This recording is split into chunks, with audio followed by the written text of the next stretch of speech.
Jeg bliver nødt til at tage væk et stykke tid. Prøv at se den her nøgle. Den skal du spise. Nogle gange så skal du tale færdig først. Inde på banegården, der er der en taske. Den taske, den henter du og graver ned i skoven op ved mors hus. Jeg er godt begravet et andet sted. Ej, det glemte jeg. Han hedder John nu. Hvorfor fanden vil du ikke have Manfred mere? Altså, du kan jo ikke bare komme hjem, når du har været væk så længe, og så tror, at alt er det samme. Ja, John. Så er en dobbelt vælgerne. Må du kraft. Med, hold kæft. Du ligner ham jo ikke engang. Du har ikke engang de rette briller på. Det er vi ved at spare op til. Stop det nu. Manfred, nu fortæl om, hvor den... Er det okay? Det er kun overfladiske skram. Men kan jeg så ikke tage med hjem? Hvis du sniger 500 mand ned i lommen på mig, så kan du bare tage ham. Dissociativ identitetsforstyrrelse. Altså, man kan ikke bare vælge sit eget navn. Jeg kan ikke bare kalde mig selv for Werner Kæmpepik. Altså, det skal afspejle i virkeligheden. Du forstår slet ikke, hvordan det er ved mig. Folk er virkelig godt lide mig.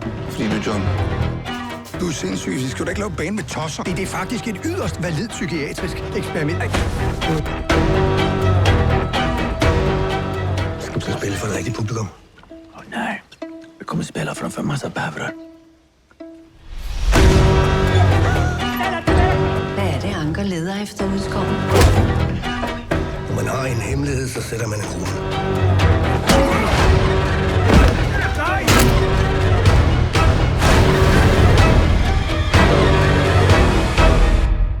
Lothar, svara mig ärligt nu.